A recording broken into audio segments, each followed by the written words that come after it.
নমস্কার, আপনারা দেখছেন নিউজ নাও। এই মুহূর্তে আপনাদের সঙ্গে রয়েছে প্রাণেশ। নিউজ নাওয়ের প্রাইম নিউজ আপনাদের প্রত্যেককে স্বাগত। চোখ রাখছি বিস্তারিত সংবাদের দিকে। এবার রাজ্যের বিদ্যুৎ মন্ত্রীর নিজ মহকুমায় একাংশ সাধারণ মানুষ সম্মিলিতভাবে বিদ্যুৎ যন্ত্রণার বিরুদ্ধে সরব হয়েছেন।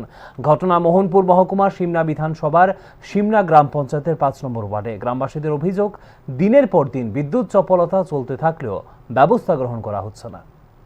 গোটা রাজ্যের বিভিন্ন প্রান্ত থেকে প্রতিনিয়ত বিদ্যুৎ চপলতার খবর এই সময়ের মধ্যে নিত্য ঘটনায় পরিণত হয়েছে। এবার রাজ্যের বিদ্যুৎ দপ্তরে দায়িত্বপ্রাপ্ত মন্ত্রী রতনলাল নাথের নিজ মহকুমা মোহনপুরের সিমনা বিধানসভার সিমনা গ্রাম পঞ্চায়েতের 5 নম্বর ওয়ার্ডের 3টি গ্রামের প্রায় 200 পরিবারের প্রতিনিধি হিসাবে একাংশ সাধারণ মানুষের অভিযোগ হচ্ছে, দিনের পর দিন বিদ্যুৎ সমস্যা লেগেই রয়েছে। বিশেষ করে বিগত 1.5 বছর ধরে এলাকার ট্রান্সফরমার বিকল হয়ে গেলেও নিগম কোনো ব্যবস্থা গ্রহণ করছে না বলে অভিযোগ। পাশাপাশি দিকে দিকে বিদ্যুতের তার ঝুলে রয়েছে। এই অভিযোগের পাশাপাশি স্থানীয়দের বক্তব্য হচ্ছে, কোনো প্রকারের সমস্যার ব্যাপারে নিগম কর্তাদের বা প্রশাসনিক কর্তাদের নজরে বিষয়টা নিয়ে যাওয়া হলেও কোনো ব্যবস্থা গ্রহণের উদ্যোগ নজরে পড়ে না।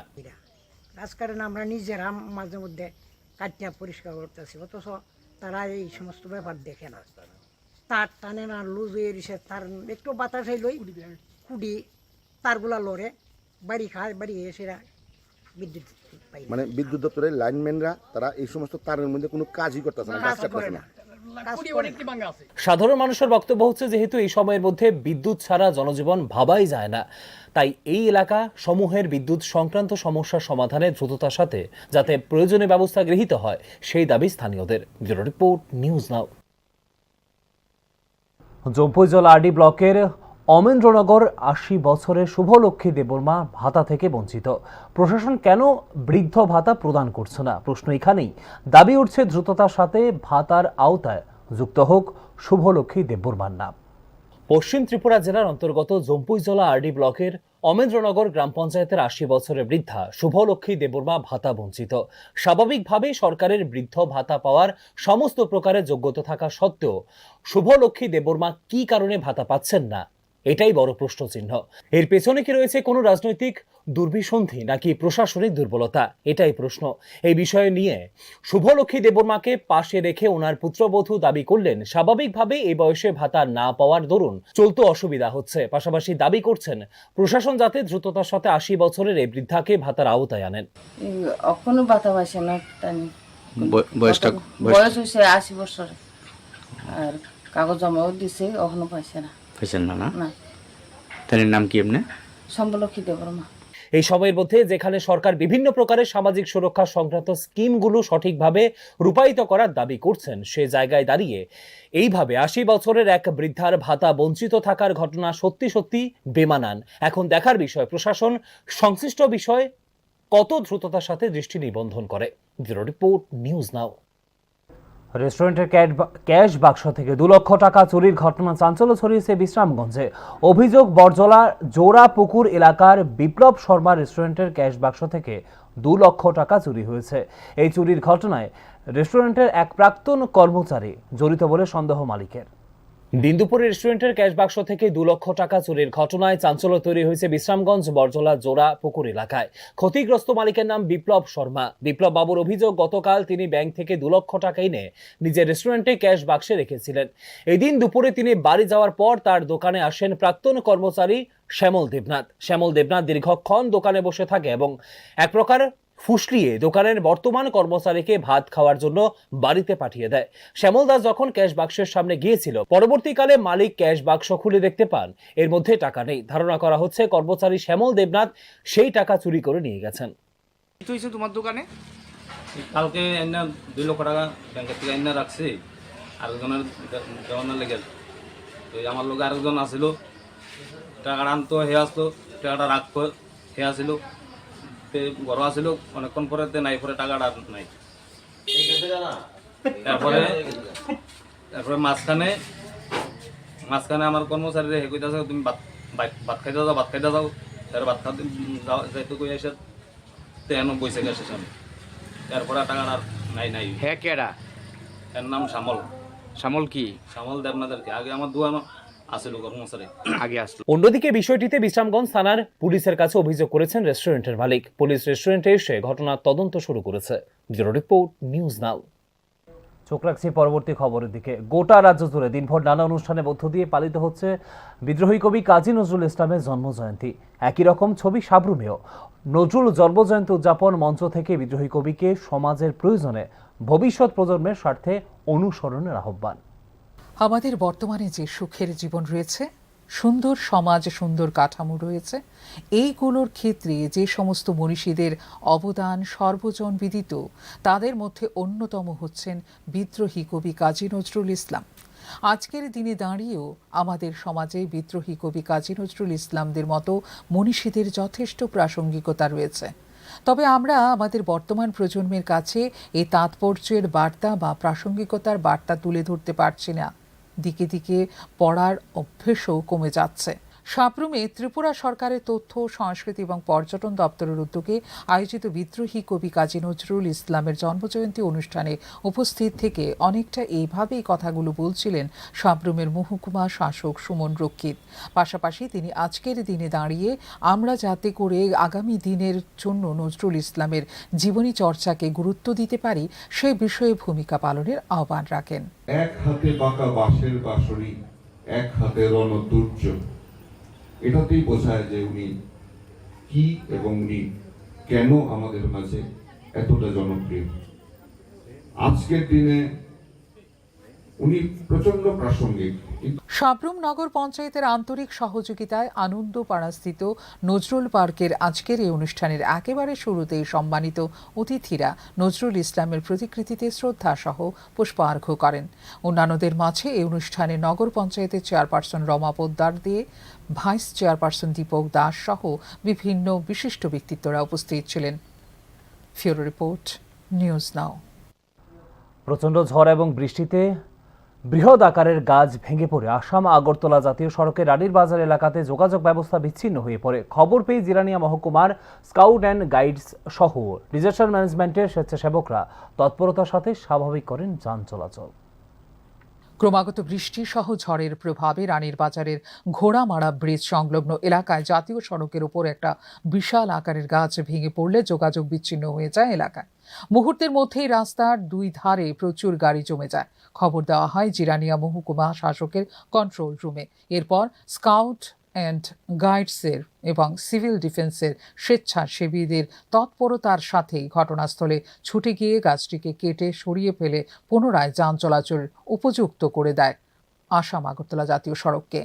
স্পটে এসে আমরা দেখি যে আসাম আগরতলা মেইন রোড আছে, রোড ব্লকেজ পুরা। তো আমরা তৎক্ষণাৎ ওই গাছটাকে আমরা কাটিং করি এবং রোড ক্লিয়ার করি। যেভাবে তৎপরতার সাথে স্কাউট অ্যান্ড গাইডস সহ সিভিল ডিফেন্সের স্বেচ্ছাসেবীরা জাতীয় সড়কের রানীর বাজারে গাছ সরিয়ে দিয়ে যান চলাচল পুনরায় স্বাভাবিক করেছেন, তার পরিপ্রেক্ষিতে সংশ্লিষ্ট সকলেই স্বেচ্ছাসেবীদের ধন্যবাদ জানান। ফিউরো রিপোর্ট, নিউজ নাও। সরকারি ড্রেনের উপর ঘর তৈরি করে ব্যবসা করার অভিযোগ উঠল আমবাসা থেকে কমলপুর যাওয়ার রাস্তায়। অভিযোগ এলাকার ড্রেনের উপর গড়ে উঠেছে টেরেসা ডায়াগনস্টিক সেন্টার। দীর্ঘদিন যাবতীয় ড্রেনের ওপর ডায়াগনস্টিক সেন্টার গড়ে তুলে লক্ষ লক্ষ টাকা ব্যবসা করছেন স্থানীয় এক প্রভাবশালী। স্থানীয়দের মাধ্যমে অভিযোগ পেয়ে ঘটনাস্থলে ছুটে যান বিধায়ক চিত্তদেব বর্মা।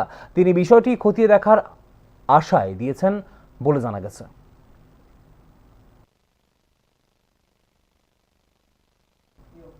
চোখ রাখছি পরবর্তী খবরের দিকে। নবম শ্রেণীর এক নাবালিকার অস্বাভাবিক মৃত্যুকে ঘিরে চাঞ্চল্য তৈরি হয়েছে। প্রাথমিকভাবে মৃতার বাবার দাবি মোবাইল ফোন না দেওয়ায় নাবালিকার রাগের মাথায় কীটনাশক খেয়ে ফেলেছিল। পরবর্তীকালে তাকে হাসপাতালে ভর্তি করা হলে 4 দিন বাদে জিবিপি হাসপাতালে মৃত্যু হয় ওই নাবালিকার। মৃত নাবালিকার বাড়ি ছইল্যাংটায়। সোমবার রাতে আগরতলার জিবিপি হাসপাতালে মৃত্যু হয়েছে নাবালিকার। তবে এই মৃত্যুর ঘটনায় অন্য কোনো রহস্য লুকিয়ে রয়েছে কিনা তা নিয়ে তদন্ত শুরু করেছে সংশ্লিষ্ট থানার পুলিশ।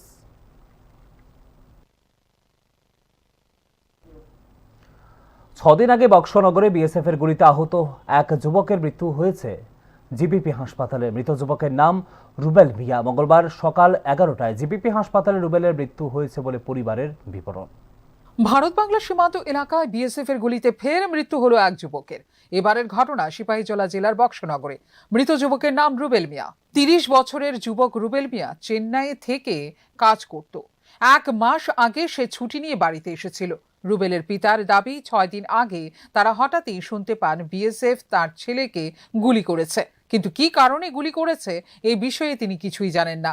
ঘটনাস্থল থেকে স্থানীয় লোকজনের সহায়তায় গুলিবিদ্ধ রুবেল মিয়াকে প্রথমে হাঁপানিয়া এবং পরবর্তীকালে জিবি হাসপাতালে পাঠানো হয়। রুবেল মিয়ার পেছনে পিঠের অংশে গুলি লেগেছিল। জিবিতে 6 দিন চিকিৎসাধীন থাকার পর মঙ্গলবার সকাল 11টা নাগাদ তাঁর মৃত্যু হয়। ছেলের এই মর্মান্তিক মৃত্যুতে শোকস্তব্ধ রয়েছেন তাঁর পিতা। আমি শরীর দেখছি না, জানি না, আবার ড্রিঙ্ক করে বলি সবসময়, কোনো সময় ড্রিঙ্ক করে, কোনো সময় মসজিদে যেন মাস করে।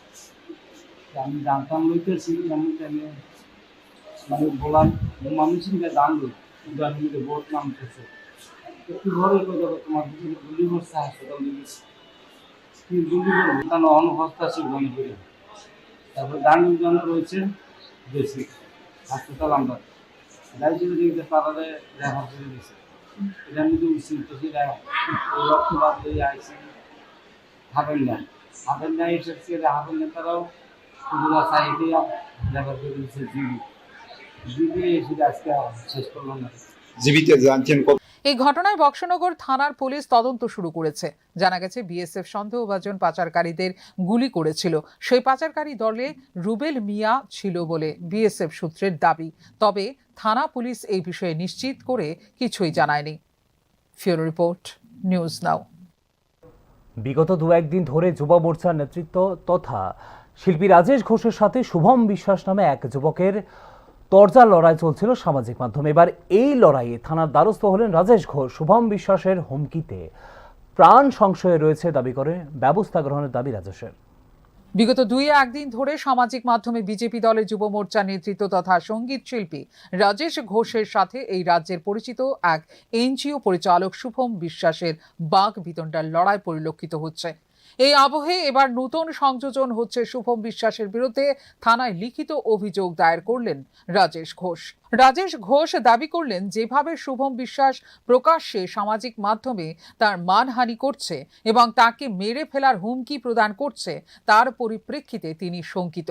পাশাপাশি রাজেশ ঘোষ দাবি করেছেন, গোটা বিষয় মিটমাট করে নেওয়ার জন্য নাকি শুভম বিশ্বাস কোনো একটা লোকের মারফত 2 লক্ষ টাকা দাবি করেছেন। এরকম ধরনের হুমকি দিয়েছে, তো আগামী দিনে আমার কিছু যদি হয় ওর জন্য দায়ীও ওই থাকবে আমার যদি কিছু হয়।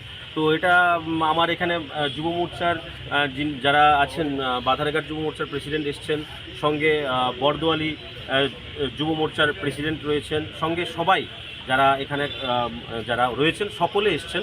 তো এবং পরবর্তী সময়ে ও আজকে কেউর মাধ্যমে, আমি বুঝতে পারিনি, হঠাৎ করে একজনের মাধ্যমে ও আমার কাছে 2 লাখ টাকা দাবি করেছে, এবং 2 লাখ টাকা দাবি করেছে তো করেছে, ফোনের মাধ্যমে করেনি, ও কারোর মাধ্যমে করেছে। এবং ওই লোকটা যখন আমাকে বলেছে, এবং এমনও বলেছে যে 2 লাখ টাকা যদি না দেওয়া হয় মার্ডার করে নেবে। তো এরকম ধরনের হুমকির পাওয়ার পর গোটা ঘটনা পরিপ্রেক্ষিতে আমতলী থানায় লিপিবদ্ধ হওয়া অভিযোগের পরিপ্রেক্ষিতে পুলিশ তদন্ত করছে বলে খবর। এদিকে রাজেশ ঘোষ যখন মামলা করছিলেন তখন ওনার সাথে বিজেপি দলের বরদোয়ালি যুব মোর্চা এবং বাধারঘাট যুব মোর্চার বেশ কয়েকজন নেতৃত্বকে উপস্থিত থাকতে দেখা গেছে। ফিউরো রিপোর্ট, নিউজ নাও। এখনকার মতো সংবাদ এখানে শেষ করছি। পরবর্তী খবরাখবর এবং আপডেটস দেখার জন্য অবশ্যই চোখ রাখুন শুধুমাত্র নিউজ নাওয়ের পর্দায়। নমস্কার, শুভরাত্রি।